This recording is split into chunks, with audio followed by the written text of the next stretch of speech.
बिस्मिल्लाहिर्रहमानिर्रहीम। आज जो हमारा टॉपिक का डिस्कशन है वो है ऑर्चर्ड एस्टेब्लिशमेंट, जिसे हम उर्दू के अंदर कहते हैं कि अपने बाग को जो है वो कायम करना, अपने बाग को बनाना या बागबानी। तो जो ऑर्चर्ड जो एस्टेब्लिशमेंट है ये एक लॉन्ग इन्वेस्टमेंट है। इस वजह से इसके लिए आपको एक प्लानिंग करना पड़ती है। देखिए, आप किसी भी बिज़नेस की एग्जांपल ले लें। अगर आप उस बिज़नेस को स्टार्ट करना चाहते हैं तो आपको उसकी प्लानिंग ज़रूरी है कि अगर आप उस बिज़नेस के लिए किसी जो एक्सपर्ट्स हैं उनके साथ कंसल्टेंसी या कंसल्ट करेंगे और वो आपको अपने जो प्रीवियस तजर्बे हैं उनकी मदद से बताएंगे कि आपने इस तरह से इसको लेके चलना है। इसी तरह अगर आप मसलन घर बना रहे हैं या कोई आप स्कूल बना रहे हैं, कोई आप कॉलेज बना रहे हैं, तो उसके लिए आप पहले से प्लानिंग करते हैं। तो इसी तरह ऑर्चर्ड की एस्टेब्लिशमेंट भी, या आपने अगर बाग कायम करना है तो इसके लिए उसकी पहले प्लानिंग की जाती है।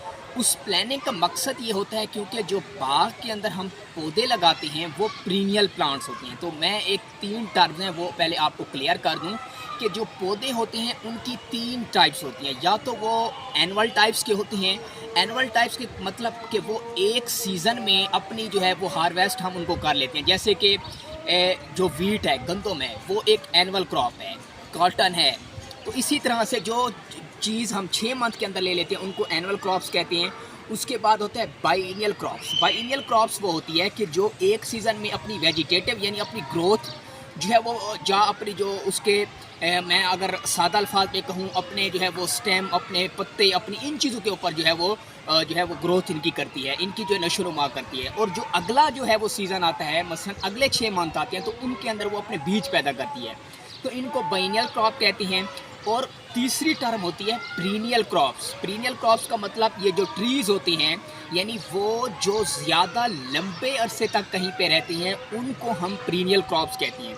तो क्योंकि जो ऑर्चर्ड हैं हमारे, ये पीरियड प्लांट्स होते हैं, यानी इन्होंने बहुत ज़्यादा सालों तक कायम रहना होता है, तो इसलिए इनके लिए पहले प्लानिंग करना पड़ती है कि आपने अपना जो बाग लगाना है उनके लिए क्लाइमेट कैसी होनी चाहिए, उसके लिए मिट्टी कैसी होनी चाहिए, उसके लिए इरिगेशन फैसिलिटी वहाँ होनी चाहिए, ट्रांसपोर्ट फैसिलिटी वहाँ होनी चाहिए, एट्सेट्रा।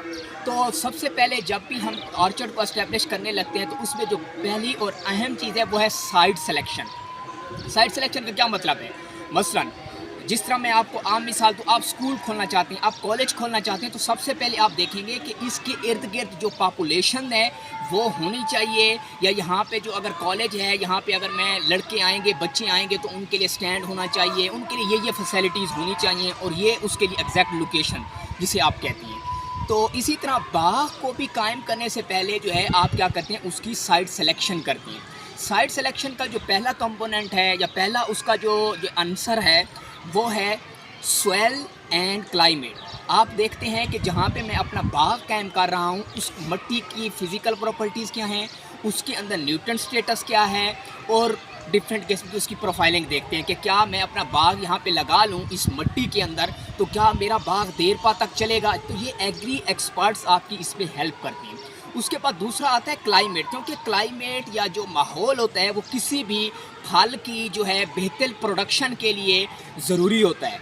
अगर आप मसलन मैंगो है, उसको जो है वो ज़्यादा टेम्परेचर चाहिए, तो उसकी जो है टेस्ट है, उसका फ्लेवर है, उसकी सारी चीज़ें अच्छी बनेगी और आपको आम खाने में मज़ा भी आएगा। लेकिन अगर आप उस आम को लेके जाके आप किसी जो है वो मसलन KPK में या किसी ऐसी जगह पे लगा दें जहाँ माउंटेन्स है या ठंडा मौसम है, तो वहाँ पे आम लग तो जाएगा, लेकिन उसका टेस्ट, उसका फ्लेवर और उसकी सारी चीज़ें वो वैसी नहीं रहेंगी। इसी वजह से जब भी आप बाग कायम करने लगें तो सबसे पहले जो है साइट सिलेक्शन में क्या है कि आप उसका क्लाइमेट और सॉइल देखें। उसके बाद आती है ट्रांसपोर्ट फैसिलिटी।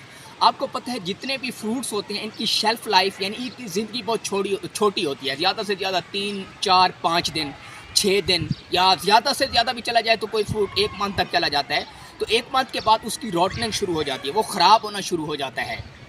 तो इस वजह से आपको बहुत जल्दी से जल्दी जब आप उसको हार्वेस्ट करते हैं, उस फसल को लेते हैं, तो आपको उसको मार्केट करना होता है, आपने उसको कंज्यूमर तक पहुंचाना होता है। तो उसके लिए आपके पास आप देखें कि जहाँ पे मैं बाग लगा रहा हूँ वहाँ पे ट्रांसपोर्ट इजीली आ जा सकेगी, तो वहाँ पे आप जो है वो बाग लगाएं। और तीसरी बात जो है वो इसके अंदर है वो है इरिगेशन फैसिलिटी। आप ये क्योंकि बाग है, इसके अंदर आपने फ्रूट्स लगाने हैं डिफरेंट किस्म के, तो इनमें अगर आप किसी ऐसी जगह पे बाग लगा देंगे जहाँ पे पानी की कमी है या शॉर्टेज है, तो वहाँ पे आपका फ्रूट अच्छा नहीं बनेगा। फ्रूट अच्छा नहीं बनेगा, कंज्यूमर नहीं लेगा, कंज्यूमर जब नहीं लेगा आपको इसके जो है वो पैसे कम मिलेंगे। इस वजह से आप ये जो है वो अपनी प्लानिंग में लेके कि यहाँ पे मैं बाग लगा रहा हूँ तो यहाँ पे पानी वाफिर मिकदार में, मुझे पानी की ज़रूरत नहीं पड़ेगी।